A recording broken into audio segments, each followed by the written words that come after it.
ஆடி அமாவாசை ஜூலை 24 வியாழக்கிழமை வர இருக்கிறது. வியாழக்கிழமை வரக்கூடிய ஆடி அமாவாசை தினத்தன்று என்னெல்லாம் செய்யக்கூடாது அப்படின்றத பற்றி நம்ம பதிவில் பார்த்துட்டோம்.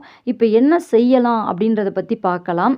ஆடி அமாவாசை அப்படின்னாலே முன்னோர்களின் ஆசீர்வாதத்தை பெறுவதற்காக உரிய நாள்.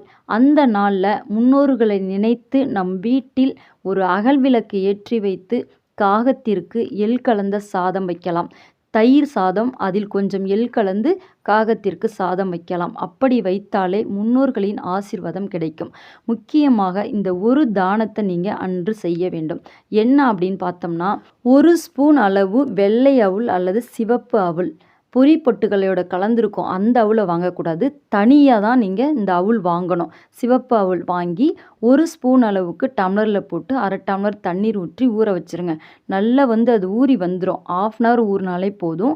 அமாவாசை தினத்தன்று நீங்கள் காலையில் இந்த அவுளை எடுத்து உங்கள் வீட்டுக்கு பக்கத்தில் உள்ள, அதாவது மொட்டை மாடியெல்லாம் காகம்லாம் வரும். காகம், குருவி, புறாக்கள்லாம் நிறைய வருது இப்போலாம். அதுக்கு நீங்கள் சாப்பாடாக இதை கொடுங்க, உணவளிங்க.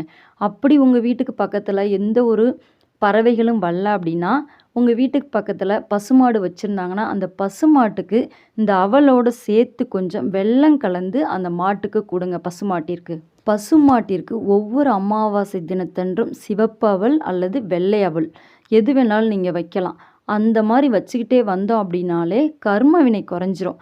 பசுமாட்டில் 30 முக்கோடி தேவர்களும் வாசம் செய்கிறாங்க. அவங்களுடைய ஆசி நமக்கு எப்போதுமே இருக்கும். இப்படி வச்சுக்கிட்டே வரும்போது கர்ம வினை குறைந்து முன்னோர்களின் ஆசீர்வாதம் நமக்கு கிடைக்கும். இதை நீங்கள் செஞ்சு பாருங்கள், நல்ல பலன் இருக்கும்.